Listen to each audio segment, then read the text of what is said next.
Nevers, Niort, Angoulême. Bon, je suis en train de regarder la carte de France pour voir où je pourrais déménager afin de payer moins cher pour me loger. Avec l'augmentation du télétravail, il y a de plus en plus de personnes qui cherchent à habiter dans les villes moyennes afin de trouver un cadre de vie meilleur à plus faible coût. Est-ce une résurrection pour ces communes après 10 ans d'oubli, de délaissement et d'abandon? Par contraste avec les zones tendues, il existe des zones détendues où la demande en logement est moins importante et où il peut y avoir par endroit un surplus d'offres se traduisant par un taux de vacances important. Ces zones détendues concernent 14 millions de Français, soit 22% de la population. Ce sont surtout les zones rurales qui connaissent ce type de situation, mais pas seulement. De nombreuses villes petites et moyennes en sont également victimes avec un taux de vacances important. Les conséquences socio-économiques de cette situation sont dangereuses. Nous observons une perte de vitalité économique par la disparition des commerces, des emplois et des habitants. La spirale de baisse des prix de l'immobilier décourage l'investissement. Nous constatons ainsi une baisse dans la qualité des logements et une augmentation du parc de logement social de fait. En conséquence, la pauvreté de ces zones augmente, aggravant encore plus le phénomène de dévitalisation. L'écart entre les conditions de logement dans les zones détendues et dans le reste du pays ne fait que grandir. Les inégalités entre les individus dépendent de plus en plus des inégalités entre les territoires. Les territoires sont des vecteurs ou des entraves à la capacité des personnes. Nous nous trouvons alors dans une situation inédite car au regard des progrès technologiques, la localisation économique ne devrait pas avoir d'importance. Or, le territoire semble n'en avoir jamais eu autant. Nous intéresser aux mauvaises conditions de logement dans les zones détendues est donc essentiel. Le recul de la population peut expliquer en partie ce phénomène, mais pas uniquement. À Vannes, par exemple, le nombre d'habitants dans l'aire urbaine a augmenté de 24% depuis 1999 et en parallèle, le taux de vacances a également progressé de 2,3%. Durant les 15 dernières années, nous avons construit 5,5 millions de logements supplémentaires qui ont contribué en grande partie à augmenter la vacance de nos centres-villes. De nombreux centres-villes sont alors abandonnés au profit des périphéries, là où sont situées les nouvelles constructions, contribuant à l'étalement urbain. Un phénomène qu'elles ne sont pas les seules à connaître, mais comme elles sont plus petites, elles le ressentent plus. Cet étalement concerne autant les commerces que les logements et favorise l'usage de la voiture. Aujourd'hui, il est plus simple d'habiter en périphérie car tout est fait pour l'automobile. Les logements en périphérie sont souvent plus modernes et l'attrait pour la maison individuelle fait que nous avons tendance à nous y installer. Cette vacance montre l'inadaptation des logements de centre-ville à la demande actuelle. La plupart ne comportent pas de parking et ne sont pas adaptés pour faciliter l'usage des transports en commun. L'évolution du taux moyen de vacances commerciales en centre-ville des agglomérations de 50 000 à 100 000 habitants est passée de 8,6% en 2013 à 11,3% en 2015, soit une augmentation de 31%. Dans les agglomérations de 100 000 à 250 000 habitants, ce chiffre est passé de 6,6% à 9,2%, soit une augmentation de près de 40%. Cette dynamique est plus ou moins la même pour les villes inférieures à 50 000 habitants. Mais ceci est une moyenne. Par exemple, à Calais, nous observons une vacance commerciale de 29%, à Guéret de 26% et à Vierzon de 25%.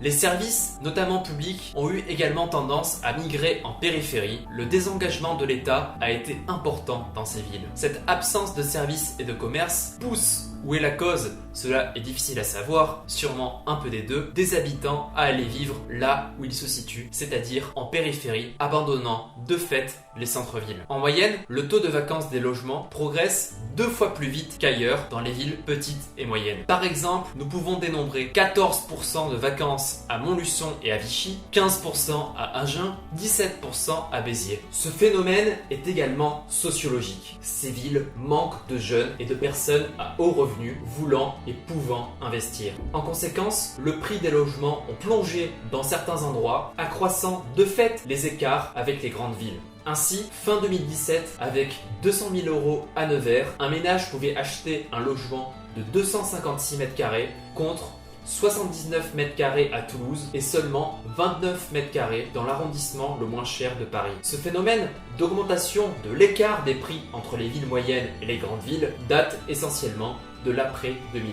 Ce niveau de prix n'est pas forcément une bonne nouvelle pour les habitants de ces zones. Les bailleurs privés rechignent à entretenir les logements, aggravant les conditions de vie. La concentration de la pauvreté est plus importante du fait des prix faibles. La concurrence entre le parc social et privé est plus grande car les loyers du social sont moins attractifs, mettant en péril ainsi la santé financière de certains bailleurs. En parallèle, la part du revenu dépensé dans le logement par les populations reste tout de même important dans ces villes petites et moyenne, car les revenus des habitants sont moins importants et le taux de chômage est plus haut. Cette situation est la conséquence d'une fracture économique importante. La concentration des richesses dans certains territoires accroît les écarts et réduit les revenus du reste de la population, conduisant à moins de budget à consacrer pour le logement. Les populations ont plus tendance à s'installer dans les lieux avec une forte croissance. 15 métropoles françaises concentrent 40% de la population et 55% de la richesse. Elles ont également concentré 70% de la création des emplois privés entre 2007 et 2014. Ce sont surtout les régions du nord-est qui souffrent de cette situation,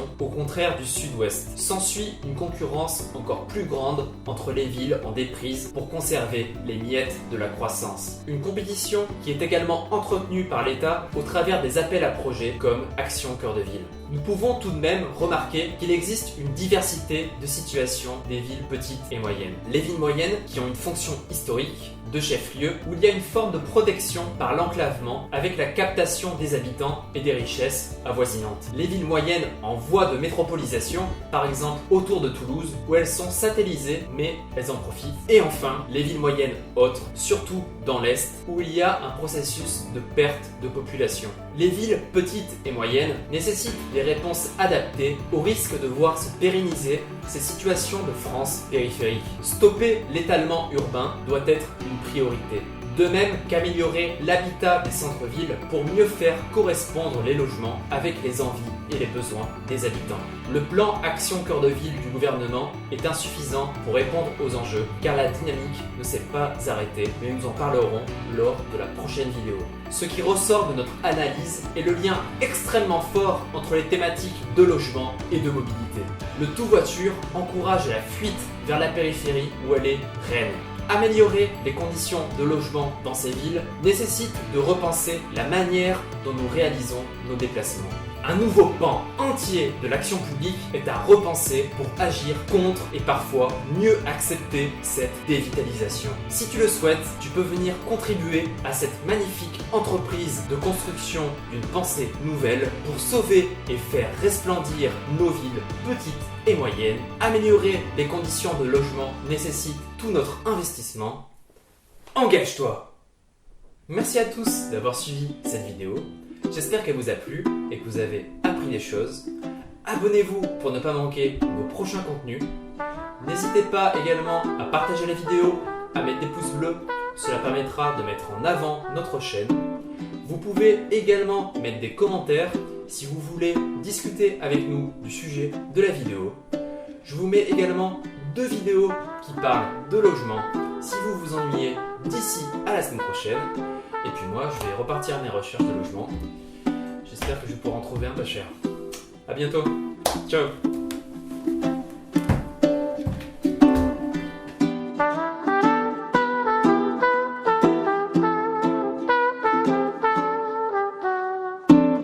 I don't